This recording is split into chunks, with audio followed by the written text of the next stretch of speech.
네, 오늘은 시편 8편을 통해 수상한 그 사람의 정체라는 제목으로 말씀을 함께 나누도록 하겠습니다. 여러분, 사람의 존귀함은 어디서 나올까요? 사람은 어떻게 하면 존귀하게 대접을 받을 수 있을까요? 여러분, 저는 유년 시절에 저희 아버지에게 사랑을 듬뿍 받고 자랐습니다. 그래서 저는 스스로가 존귀한 사람이라고 생각하며 지냈습니다. 그러다가 대학교 2학년 시절 아르바이트를 하게 되었는데요. 알바비로 시간당 2,300원을 주는 것입니다. 최저시급이 그 당시 2,270원인가 50원인가 그랬는데 그때 깨달았습니다. 나는 존귀한 사람이 아니구나. 나는 2,300원짜리구나. 그리고 아주 크게 낙담을 하게 되었습니다. 여러분, 대학 시절에 저는 다른 사람이 나를 어떻게 생각을 해주는지, 내가 돈을 얼마나 받는지에 따라서 제 스스로의 가치를 책정했던 것 같습니다. 다른 사람들이 나를 어떻게 생각하는지, 다른 사람들이 나를 어떻게 평가해 주는 거에 대해서 스스로의 존귀함을 결정을 한 것 같습니다. 사랑하는 우리 귀한 성도 여러분, 여러분은 스스로의 존귀함을 어떻게 평가하고 판단하십니까? 어떻게 아십니까? 여러분, 가정에서 배우자께서 여러분을 굉장히 존귀하게 대해주고 계십니까? 자녀분들이 여러분을 존귀하게 대우해 주십니까? 어마마마, 아바마마 이렇게 해 주십니까? 아니면 엄마 아빠 이렇게 하시는지 모르겠습니다. 직장에서도 나는 얼마짜리입니까? 부모님은 나를 인정해 주고 나를 존귀하게 대해 주고 있는지 모르겠습니다. 우리의 존귀함은 그러면 도대체 어디서 나오게 되는 것일까요? 여러분, 직장에서 우리는 얼마짜리입니까? 나이가 들면서 우리의 존귀함이 연봉에 따라, 월급에 따라 바뀌고 변화가 됩니까? 요즘에 뉴스를 보고 이러면 40대, 50대가 재취업하기가 힘들어졌다고 합니다. 40대 초반, 후반에 회사에서 나가라 그러고, 그런 다음에 재취업하려고 하니 경력이 있어도 받아주지 않는다고 합니다. 그래서 경력이 있어도 안 받아주니 열심히 취업하고 있는데 잘 안 된다고 한탄을 합니다. 그랬더니 20대, 30대들이 하는 얘기가 뭐라고 하냐면, 기준을 너무 높이 잡았으니 눈을 낮춰라 라고 복수를 하게 되는 거죠. 그간의 잔소리를 많이 들었는데 20대, 30대들이 이제 40, 50대에게 이렇게 복수를 하고 있습니다. 여러분, 고생해서 지금까지 버텼는데, 열심히 공부해서 4년 대학을 졸업했는데, 그리고 열심히 일을 해서 내가 지금까지 살았는데 이런 대접을 내가 받아야 할지 난감하기도 합니다. 여러분, 청소년부 아이들은 어떻습니까? 내가 공부한 성적에 따라서 사람들이 나를 대하는 존귀함의 척도가 달라지게 됩니다. 여러분, 여자들도 외모에 따라서 존귀함이 달라지게 됩니다. 너무 이쁘면 세상 살아가기 불편하지 않습니까? 그런데 안 이쁘면 더욱더 불편하지 않습니까? 그렇게 삶이 어렵습니다. 때때로는 내가 살아가는 삶의 환경 중에 집의 시세가 얼마냐에 따라서, 내가 받는 연봉에 따라서 사람들이 나를 바라보는 존귀함이 달라지게 됩니다. 여러분, 우리의 존귀함은 어디서 올까요?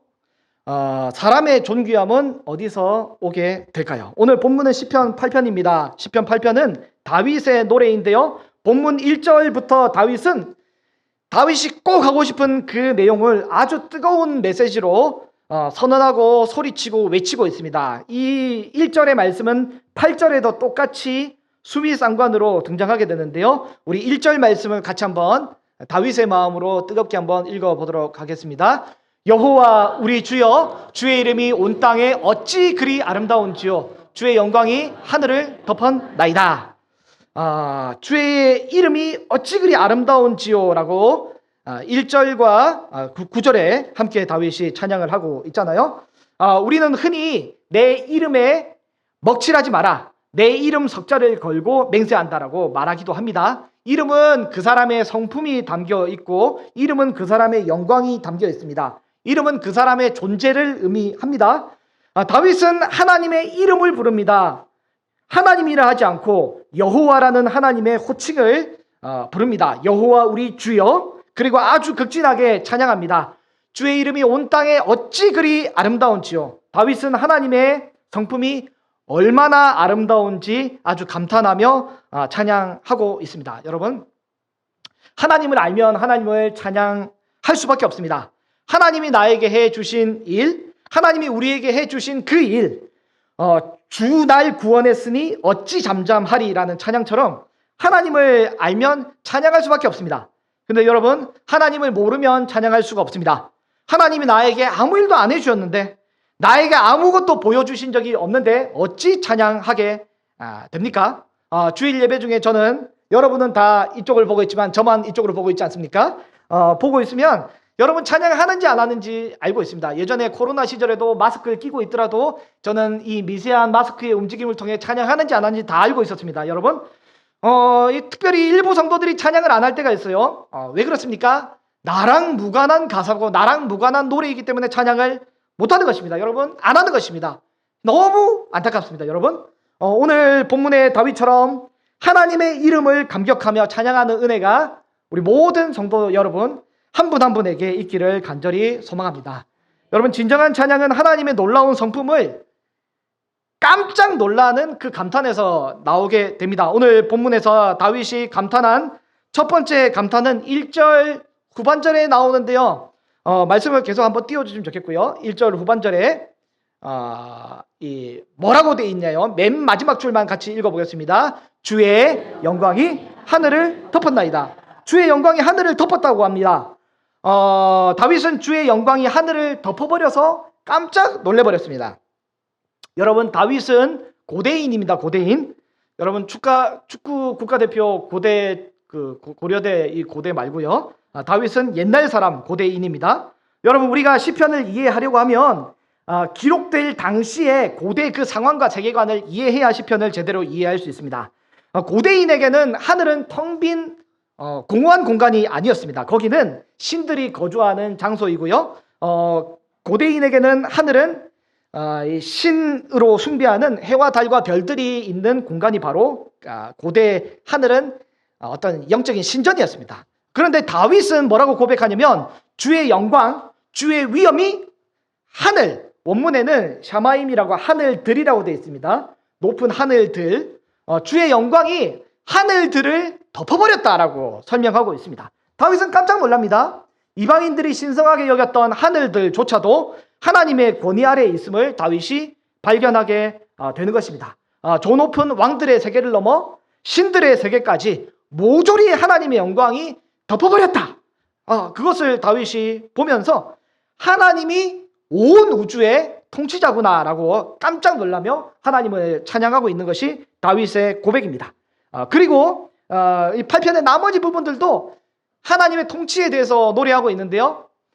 그런데 오늘 본문 2절에 생뚱맞게 이 어린아이들과 젖먹이들이 등장하게 됩니다. 이 본문에 잘 맞지 않는 것처럼 보여서 해석하기가 굉장히 어려워집니다. 그래서 많은 학자들이 2절은 해석하지 않고 그냥 넘어가고 바로 3절로 해석을 하기도 하는데요. 그런데 오늘 본문 2절이 너무도 중요합니다. 여러분, 이 2절을 천천히 한번 같이 읽어볼까요? 주의 대적으로 말미암아 어린아이들과 젖먹이들의 입으로 권능을 세우시며 이는 원수들과 보복자들이 잠잠하게 하려 하심이니라.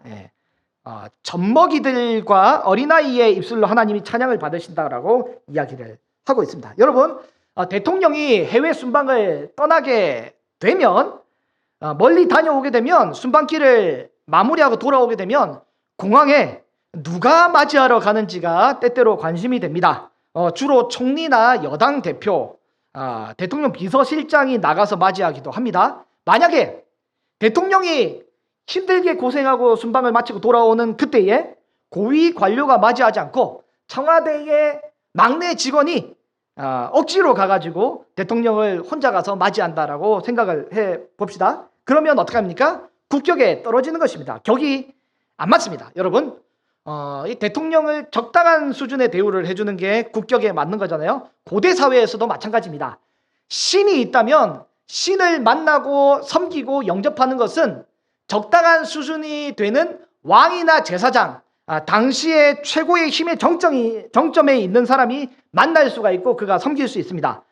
그래야 높으신 신의 영광이 만나는 사람에 의해 더 높아진다라고 고대에선 생각을 했습니다. 그리고 격이 떨어지는 사람이 만나게 되면, 섬기게 되면 신의 격이 떨어진다라고 고대 사람들이 생각을 했다는 것이죠. 미천한 자, 힘없는 자가 신을 섬기고 만나면 그런 낮고 미천한 신이 된다라고 고대인들은 생각을 했습니다.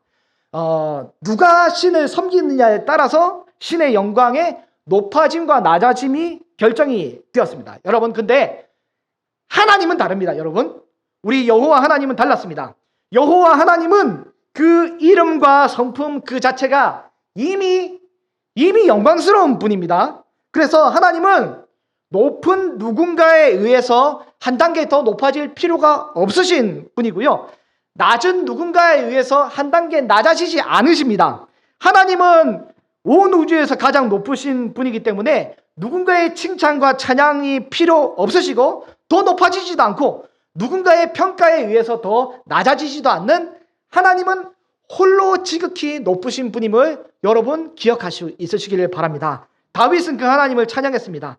하나님의 영광이 온 땅을 덮을 정도로, 온 하늘을 뒤덮을 정도로 우주에서 가장 존귀한 분이 하나님이시기 때문에 하나님이 찬양을 받으실 때는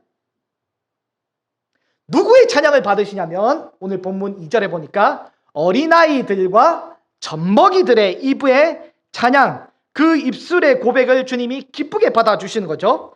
나의 힘과 능력으로 그 누구를 절대 높여줄 수 없을 제일 낮은 어린아이들과 젖먹이의 입을 통해서 하나님은 찬양을 받으셔도 가장 지극히 존귀하고 영광스럽기 때문에 하나님은 어린아이와 젖먹이들의 입술의 찬양을 굉장히 기쁘게 받아주신 것이죠. 여러분, 겸손한 자의 찬양을 우리 하나님이 기쁘게 받아주십니다. 우리 평생에 내가 제일 힘이 없을 때, 내가 제일 병들고 평생에 내가 제일 돈이 없을 그때에 어린아이와 젖먹이와 같은 순간에 내가 위치에 있어서 그 누구도 내 힘으로 조금이라도 높여드릴 수 없을 만한 상황과 위치에 있는 그 사람의 찬양을 우리 하나님이 가장 순전하게 여기고 귀하게 받아주신다라고 본문에 기록하고 있습니다. 여러분, 3절에 다윗은 계속 하나님을 찬양합니다.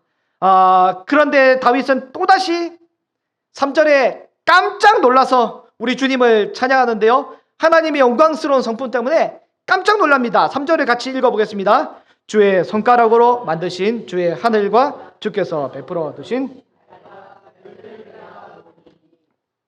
지금까지는 쏟고 살았어요. 하늘을 숭배하고 해와 달과 별을 경배해야 된다라고 신령한 대상으로 여겼지만 알고 보니, 믿음을 갖고 보니 뭐예요? 주님이 손가락으로 톡 하고 터치하고 만드신 피조물이 하늘과 해와 달과 별이라는 것이죠. 다윗은 지금까지는 미처 알지 못했던 영적 세계의 지배를 받고 살았으나 그게 아닌 것을 깨달았습니다. 하나님의 존귀하심이 하늘보다 해와 달과 별들보다 더 높은 것을 다윗은 오늘 본문에 깨닫게 되는데요. 그런데 다윗은 더 깜짝 놀랄 만한 사실을 맞이하게 됩니다. 모든 하늘보다, 해와 달과 별들보다 더 높으신 여호와께서 안 그래도 되는데 굳이 이상하게 사람을 생각하시고 돌보신다는 것입니다. 4절 말씀을 마음에 새기며 읽어보겠습니다. 사람이 무엇이기에 주께서 그를 생각하시며 인자가 무엇이기에 주께서 그를 돌보시나이까. 저 위에 높이 계신 하나님께서 도대체 사람이 무엇이기에 생각하고, 여기서 생각하는 것은 원문에 기억하고 관심을 가진다는 것입니다. 하나님은 사람을 기억하시고 관심을 가지고 계십니다. 그리고 인자가 무엇이기에 주께서 그를 돌보십니까? 주께서 돌보신다는 말씀은 방문하다는 말씀입니다. 주께서 방문하는 거죠. 굳이 그러실 필요가 없으신데 하나님이 사람을 기억하고 방문한다라고 다윗은 깨닫고 있습니다. 여러분, 고대 메소포타미아의 창조 신화를 보면 신들은 결코 사람을 인격적으로 대우하지 않습니다. 인격적으로 대우한 적이 없습니다. 사람에게 관심을 가지거나 사람을 돌보지 않습니다. 고대의 세계관으로 보면 신들은 노동을 시키기 위해 사람을 만들어냈고, 신들이 만들어 놓은 세계의 질서와 그리고 예배를 수종들기 위해 사람을 만들었습니다. 그러다가 메소포타미아의 신화에 보면 어떻게 하냐면 사람이 지나치게 많아졌기 때문에 이들은 어떻게 하냐면 홍수로 사람을 쓸어버리고 숫자를 줄입니다. 이것이 고대인들이 알고 있던 신의 인격이란 말이죠. 신들은 그런 인격을 가지고 있었습니다. 신화입니다. 사실이 아니라 신화. 여러분, 고대인들은 그렇게 알고 있었단 말이죠. 사람은 단순히 신들이 업무를 대신하기 위한 노동의 도구였을 뿐입니다. 그런데 다윗은 당대의 세계관을 정면으로 뒤집는 혁명적인 고백을 하게 됩니다. 여호와 하나님께서 사람을 관심 있게 보시고 사람을 따스한 마음으로 돌보신다라는 것을 다윗이 고백하고 있습니다. 여러분, 우리 주님은 한 사람 한 사람, 오늘 예배하는 한 사람을 관심 있게 보시고 사랑으로 돌보고 계심을 여러분 기억하시기를 바랍니다. 우리는 때때로 이 사회 안에서 도구처럼 취급을 받을 때가 있습니다. 세상에서 우리는 하나의 체계 속에 부속처럼 취급을 받을 때가 있습니다. 내가 존재하는 것이 이 공동체나 이 단체나 이 조직의 수지타산이 맞거나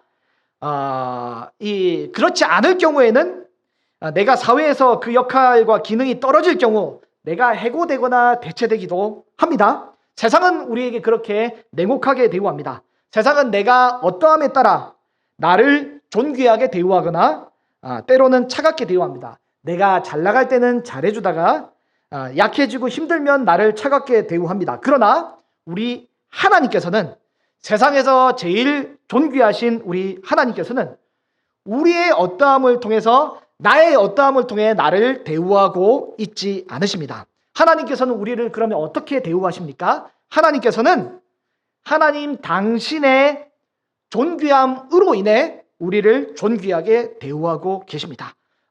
세상에서 가장 존귀하신 하나님은 인간을 어떤 식으로 존귀하게 대우하는지 오늘 본문 5절에 오늘 있는 본문 중에 가장 폭발적이고 혁명적인 메시지가 담겨 있습니다. 5절 말씀을 같이 한번 읽어보겠습니다. 그를 하나님보다 조금 못하게 하시고 영화와 존귀로 궤를 씌우셨나이다. 아멘. 세상에서 가장 존귀하신 하나님은 우리를 외부의 조건에 의해서 대우하지 않으십니다. 세상에서 가장 존귀하신 하나님은 하나님을 기준으로 우리를 대우하시는데 어떻게 대우하시냐? 하나님보다 사람을 조금 못하게 만들어 주셨습니다. 여러분, 저는 이 말씀을 어떻게 설명해야 될지 모르겠습니다. 하나님께서 왜 굳이 인간을 하나님보다 조금만 못하게 영화와 존귀로 관을 씌우셨다라고 되어 있는데, 오늘 시편을 번역하는 이 번역가가 조심스럽게 영화라는 단어를 썼습니다. 근데 원문에는 영화가 아니라 카보드, 영광이라고 되어 있습니다. 하나님께 쓴 영광이랑 똑같은 단어를 쓰고 있습니다. 하나님보다 조금 못하도록 우리에게 영광스럽고 존귀한 관을 덮어 씌우셨어요. 온 하늘을 덮으신 하나님의 영광이 있으신데, 하나님은 우리를 하나님보다 조금 못하도록 영광과 존귀로 관으로 우리를 덮어버리셨다는 거죠. 우리는 그런 존재가 아닌데,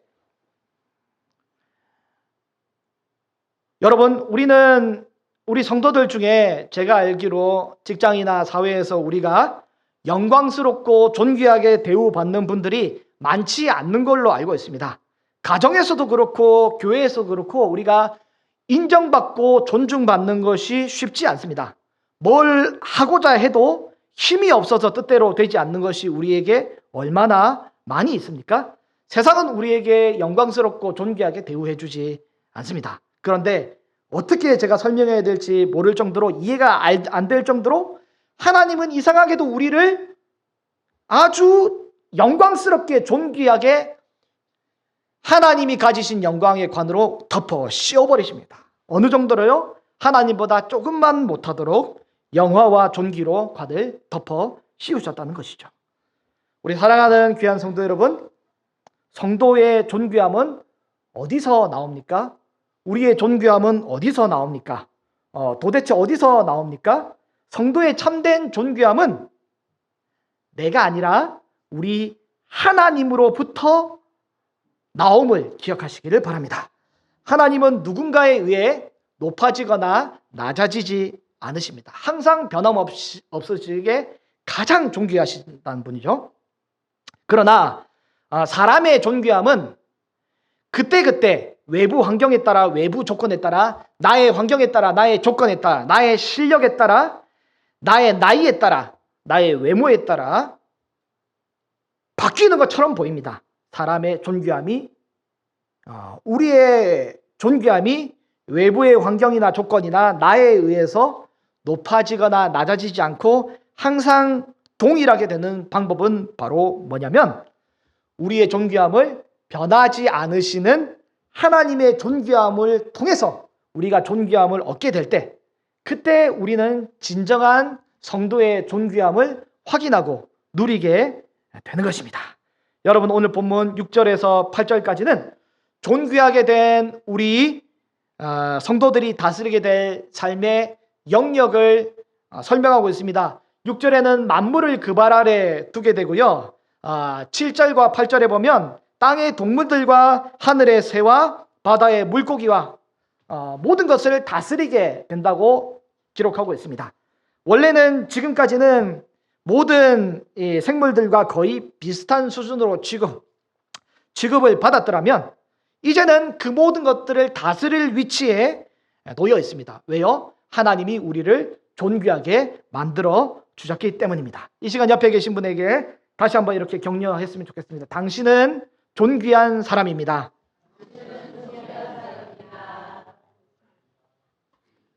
다윗은 오늘 시편 8편을 마무리하며 마지막으로 다시 감탄하며 9절을 수미상관으로 아주 뜨겁게 고백하고 있습니다. 이 고백이 우리의 고백이 되면 좋겠는데요. 같이 한번 읽어보겠습니다. 여호와 우리 주여, 주의 이름이 온 땅에 어찌 그리 아름다운지요. 아멘. 이 고백이 우리의 고백이 되면 좋겠습니다. 말씀을 정리하겠습니다. 여러분, 우리의 존귀함은 어디서 나옵니까? 성도의 존귀함은 어디서 나옵니까? 다윗은 그 존귀함의 출발점을 하나님께 두고 있습니다. 여호와의 이름은 누군가에 의해, 높은 사람에 의해 높아지지도 낮아지지도 않고 언제나 홀로 높으신 분이십니다. 그래서 하나님은 고관 대작들의 찬양을 기뻐하지 않고 젖먹이와 어린아이의 찬양을 기뻐합니다. 스스로 누구를 높일 수 없는 그 존재의 찬양을 기뻐하십니다. 왜냐하면 하나님은 스스로 존귀함을 가지신 분이시기 때문에 하나님은 오히려 하나님의 존귀하심을 우리에게 나눠주기를 원하고 계십니다. 그래서 하나님은 우리를 어떻게 합니까? 우리를 하나님보다 조금 못하게 영광과 존귀로 덮어 씌우셨습니다. 왜 그렇게 수상한 일을 하나님이 하셨는지 저는 말로 설명을 할 수 없습니다. 하나님께서 우리를 존귀하게 만들어 주셨지만, 여러분, 우리 삶을 되돌아보면 우리는 별로 티가 나지 않습니다. 이 땅에서 땅의 짐승, 하늘의 새, 바다의 물고기를 다스리지 못하는 연약함이 있잖아요. 여러분, 저도 그 가정도 잘 못 다스리는 것 같아요. 교회도 잘 못 다스리는 것 같아요. 잘 안 됩니다. 뜻대로 안 됩니다. 제대로 못 합니다. 직장에서도 우리는 때때로 이 다스림이 잘 안 돼요. 여러분, 때때로 심지어 내 몸 하나, 내 마음 하나도 우리는 다스리지 못할 때가 있지 않습니까? 그럼에도 불구하고 여러분, 성도는 여전히 존귀합니다. 왜 그렇습니까? 왜 그렇습니까? 성도의 존귀함은 우리의 노력 때문에 존귀하고 덜 존귀해지는 것이 아닙니다. 우리가 한 일 때문에 존귀하게 되는 것도 아닙니다. 여러분, 기억하시기 바랍니다. 우리를 존귀한 존재로 만드시기 위해 수상한 한 분께서 잠깐 동안 천사보다 못한 존재가 되어 이 땅에 내려 오셨습니다. 여러분, 오늘 시편 이 8장 5절 말씀을 한번 보면요, 이 말씀은 히브리서에서 이렇게 번역이 되어 있습니다. 한번 띄워주시면요, 시편 8편 5절에 본문에 어떻게 됐습니까? 사람에 대해서 이렇게 표현합니다. 그를 하나님보다 조금 못하게 하시고 영화와 존귀로 관을 씌우셨다라고 되어 있는데, 이것을 신약 성경으로 번역하면서 이제 70인 역에는 이렇게 번역합니다. 그를 천사보다 조금을 이제 시간의 단어로 써서 잠시 동안 못하게 하시며라고 그렇게 번역을 했단 말이죠. 시편 8편에 그는 사람입니다. 사람을 하나님보다 조금만 못하게 영화와 존귀로 관을 씌우기 위해서 히브리서에 보면 그가 오셨습니다. 그가 오셨습니다.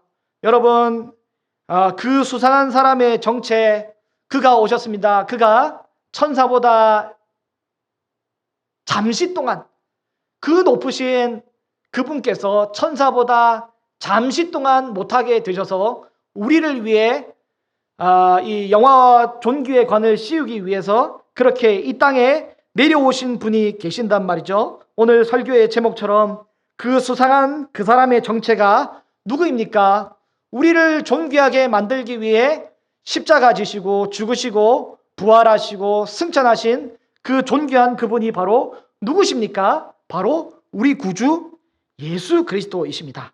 여러분, 신약에서 예수님께서 예루살렘에 입성하실 때 아이들의 찬양을 기뻐 받으시며 있을 때 종교 지도자들이 비난하게 됩니다. 아이들이 호산나 찬양할 때 예수님이 시편 8편 2절 말씀을 인용을 하는데요. 그게 마태복음 21장 16절입니다. 예수님이 어떻게 하셨냐면, 예수께서 말하되 그들이 하는 말을 듣느냐? 예수께서 이르시되 그렇다. 종교 지도자들, 바리새인 서기관들, 이 제사장들이 아니라 그렇다. 어린아이와 젖먹이들의 입에서 나오는 찬미를 온전하게 하셨다 함을 너희가 읽어본 일이 없느냐라고 예수님이 말씀을 하셨습니다. 우리 예수님은 우리를 위해 이 땅에, 우리를 존귀하게 하기 위해 이 땅에 내려오신 분입니다. 예수님은 도대체 어떤 분이십니까? 사람이 무엇이기에 예수님이 우리를 기억하시고 관심을 가지고, 인자가 무엇이기에 주께서 친히 사람을 위해 방문하셨습니까? 하나님께서 굳이 그러실 필요가 없으신데 사람을 기억하고, 하나님이신 예수님이 굳이 그러실 필요가 없으신데 사람을 위해 이 땅에 친히 방문해 주셨습니다. 존귀하신 예수님이 우리를 위해서 하나님보다 조금 못한 존귀를 우리가 얻기 위해 예수님은 하나님이시지만 신이 존귀함을 포기하고 이 땅에 내려오셨습니다. 이 땅에 우리를 위해 방문하게 되신 것이죠. 사랑하는 우리 귀한 성도 여러분, 사람의 존귀함은 우리에게서 나오지 않습니다. 사람의 존귀함은 사람의 노력에서 나오지 않습니다. 우리가 열심히 노력하고 신앙생활 한다고 존귀해지지 않습니다. 우리는 어떻게 존귀하게 됩니까?